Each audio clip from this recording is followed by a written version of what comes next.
मात श्री नर्मदेहर।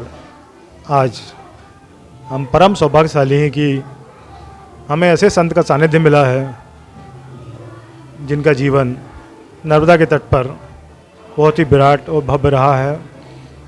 लोगों की सेवा करते हुए वर्षों बीत गए।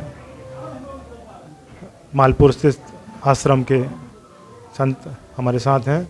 आइए उनसे नर्मदा जी को लेकर चर्चा करते हैं।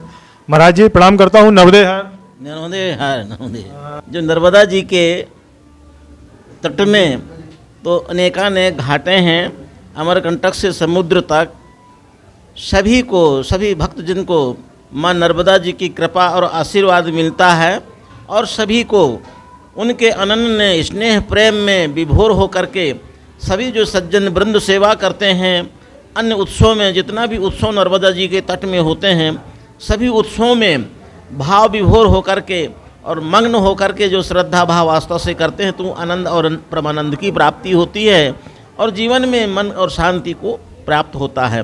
तो नर्मदा जी के तट में तो बहुत से ऐसे आस्थाएं हैं, श्रद्धा हैं, भाव हैं, श्रद्धा हैं। हम तो माँ नर्मदा जी से ही कामना करते हैं कि माँ नर्मदा जी ऐसे भक्तों को, ऐसे श्रद्धालुओं को, ऐसे आस्थावानों को कृपा बनी रहे और ऐसी भक्ति दें, ऐसी श्रद्धा दें, आस्थाएं दें तो सभी भक्त अधिक से अधिक संख्या में नर्मदा माँ जी से जुड़ते रहें और नर्मदा जी की कृपा आशीर्वाद प्राप्त करते रहें और हम सभी उत्सवों में अधिक से अधिक चढ़ बढ़ करके सेवा करते रहें ताकि जन समूह को, जन कल्याण, मानव समाज, विश्व का, इस धरातल को, इस भारत माता को और विश्व को, राष्ट्र को, समाज को, सभी को सुख और शांति की प्राप्ति होवे। तो हम तो ऐसी मंगल कामनाएं करते हैं जन समूह के कि सभी जन समूह इस आनंद और परमानंद को प्राप्ति करें और अपने जीवन में जितना बन सके। यह मानव जीवन में तो पुनरभ जनना पुण्यम मरणम, बार बार जन्म और मृत्यु का चक्र लगा ही रहता है, पर ये साथ ही साथ मानव जीवन अपने स्वार्थ में तो जीता ही है, पर परिवार पूर्ति के लिए तो करना ही पड़ेगा। पर ऐसे धार्मिक, ऐसे परमार्थिक, ऐसे आयोजन को जो करने से मन को शांति मिलती है और जीवन में ऊपर उठ के आनंद और परमानंद को प्राप्त होता है और माँ नर्मदा जी की कृपा आशीर्वाद से ऊर्जा को प्राप्त होता है। माँ नर्मदा जी की पूर्णतया आशीर्वाद मिलती है तो मन की शांति मिलती है।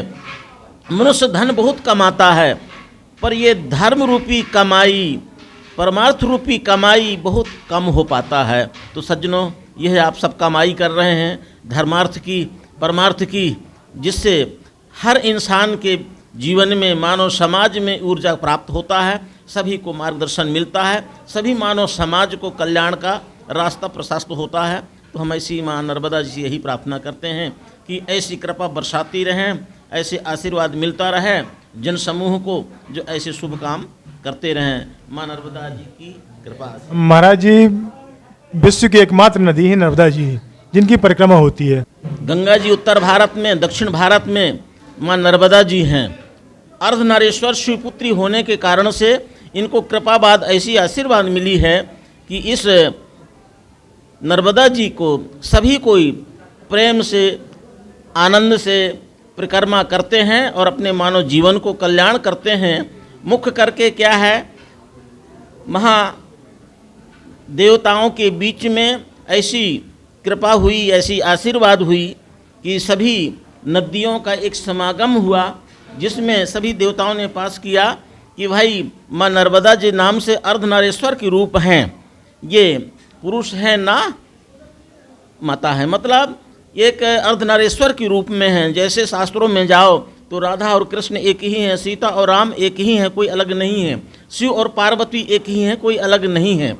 इसी तरह ये माँ नर्मदा जी जो है अर्धनारीश्वर के रूप में हैं। इनको परिक्रमा करने से, दर्शन करने से, दूसरी नदियाँ जितना भी चारों धाम तीर्थ हैं सभी में जाके दर्शन करने से, डुबकी करने से उनको मनोकामनाओं की पूर्ति होगी या पाप क्षय होगा, दैहिक दैविक भौतिक ताप मिटेगा। पर माँ नर्मदा जी के दर्शन करने से, माँ नर्मदा जी के नाम लेने से ही कष्टों का निवारण होता है, तीनों ताप दूर होते हैं। तो इसकी नर्मदा जी की ही सभी नदियों की अपेक्षा परिक्रमा होता है। महाराज जी, नर्मदा किनारे बहुत से आश्रम हैं, हम लोगों ने देखा है, लोग भी देखते हैं कि वहाँ 2 आएँ, 200 आएँ, 2000 आएँ, कभी खाली हाथ नहीं जाते। अच्छी क्या कृपा होती है आश्रम पर? ये तो माँ नर्मदा जी की ही कृपा है, जिन पर जो कृपा बरस जाती है वहाँ वो धन धान्य और सुख शांति का कोई कमी नहीं होता। माँ नर्मदा जी की अलौकिक प्राकृतिक द्रव्य दृष्टि है, जिन पर कृपा दृष्टि कर दें तो उन्हीं की कृपा होने से ऐसा होती है। महाराज जी, हमारे यहाँ एक बहुत अच्छे संत त्यागी जी महाराज, सुना होगा आपने, वो हैं और भी संतों से कि कभी कोई भंडारा हो रहा है, किसी चीज़ की कमी आ गई तो वो जाके उनने कहा जब मैया से मांग के ले आओ, वो मैया पूरा करती हैं। ये तो मैया की ही कृपा है। आज से 150 वर्ष पहले, 80-100 वर्ष पहले यहाँ बुंगई बाबा थे। आज उस वंश में 4-5वें नंबर का पेड़ ही चल रहा है। तो बुंगई बाबा वो महापुरुष त्यागी थे और नर्मदा जी के आराध्य थे, और नर्मदा जी उनकी महान कृपा बरसती थी। वो एक बार उनके दरबार में जमात आई उज्जैन से महात्माओं की, उसमें कम से कम 30-40 की जमात आई। तो बोले भाई हम आपकी महिमा सुने हैं। तो बोले हमारी कुछ महिमा नहीं है, नर्मदा जी का कृपा है, उन्हीं की आशीर्वाद है। तो बोले हमको यहाँ पंगत कराना है, प्रसाद पाना है। बोले ठीक है। तो जो भी नर्मदा जी कृपा आशीर्वाद से वहाँ दिया नर्मदा जी ने, तो उन्हें बनाए दिए, पर उनके मन में संतोष था कि हमारे स्टाफ में इतना है, अभी कमी पड़ेगा। तो बोले नहीं, अब एक बार नर्मदा जी जो दे दिए उसको आप प्रसाद पाइए। उनने बनाया, पूर्ण हुआ, और महंत जी से बोले कि भाई आप हमको नर्मदा जी का जल दे दीजिए। वो भी पूर्ण नहीं हुआ, ना ने गिर नहीं रहा और बंद हो रहा, पूरा नहीं, मतलब ये पाया गया कि ये मने महान शक्तियाँ हैं। तो ये सब पूरा हुआ। इसके बाद बोले हमको कुछ दक्षिणा प्रसाद दे दीजिए। तो नर्मदे जी के जाके मांगते हैं, जो सामान मिला वो उनको सौंपे और चलते बने। कुछ दिन बाद इसी तरह कुछ अन्य तरह की समस्याएं आई और भी परीक्षाएं लेने लगे। अब बोले कि भाई ये तो नर्मदा जी परीक्षा ले रही हैं। तो सज्जनों, वहाँ माँ नर्मदा जी की कृपा आशीर्वाद हुआ, उनने अदृश्य हो गए। द्वैत भाव होता है, ये साकार रूप वहाँ बदल हो जाती है, चेंज हो जाता है, गुप्त हो जाता है, कोई दिखता नहीं है, तो वहाँ से अदृश्य हो जाते हैं। कुछ दिन चित्रकूट में बालक रूप में दिखते थे, फिर युवा के रूप में दिखते थे, शाम को वृद्ध के रूप में मिलते थे, और कुछ समय के बाद नर्मदा जी में वो लीन हो जाते हैं। उनकी जन्म और मृत्यु का कोई पता नहीं चला। तो बुंगई बाबा ऐसा प्रसिद्ध महात्मा थे इस नर्मदा किनारे में।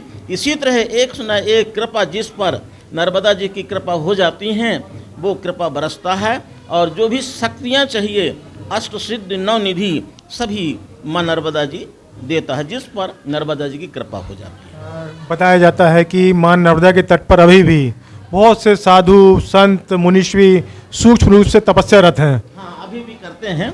माँ नर्मदा के किनारे अभी भी माँ नर्मदा जी बाल रूप में किसी को भी मिल जाएंगे, तो अभी भी मिलते हैं नर्मदा जी, और अभी भी घूमते हैं। और साधु संत बहुत व्रत हैं जो पहचानने में नहीं आते। साधु का कोई रूप रेखा नहीं है, न साधु का कोई भेष है, न कोई पता है। तो ऐसे व्यक्ति इस नर्मदा किनारे में माँ नर्मदा जी की कृपा से घूमते हैं, चलते रहते हैं। महाराज जी, एक प्रश्न और आपसे, ये अभी परिक्रमा वासियों की संख्या भी लगातार बढ़ रही है, माँ नर्मदा के प्रति समर्पण है लोगों का, लेकिन बहुत से परिक्रमावासी ये हैं कि किसी आश्रम पे जाते हैं तो जो व्यवहार करना चाहिए उनको तो उचित नहीं होता, उस पर कुछ कहेंगे आप? भाई, आज का जो युग का परिवर्तन है, अब पूरे आज से 100 वर्ष पहले, 50 वर्ष पहले, 80 वर्ष पहले गुजरात जैसे क्षेत्र में वहाँ जाते थे, सोने का दान होता था परिक्रमा वासियों को, बहुत गुप्त दान करते थे, कई विशेष महंगी वस्तुएं दान करते थे। वो सब कुछ परिवर्तन हो गया, कारण कि लोभ से होते हैं। नर्मदा तटम तपम कुर्यातु, नर्मदा तट में एक प्रकार का तपस्या होता है।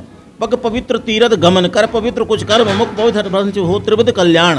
तो जो इंसान 100 में 20-25% जनता ऐसी चलती हैं कुछ स्वार्थ की भावना से कि हम परिक्रमा करेंगे, माँ नर्मदा जी हमारी इच्छा पूर्ण करेंगे।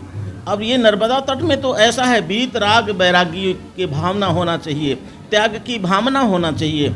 तो जो मनुष्य कुछ ऐसे भाव रहते हैं, वो स्वार्थ की भावनाएं रहती हैं, इन कारण से वो भक्तियों में विभोर नहीं हो पाते हैं।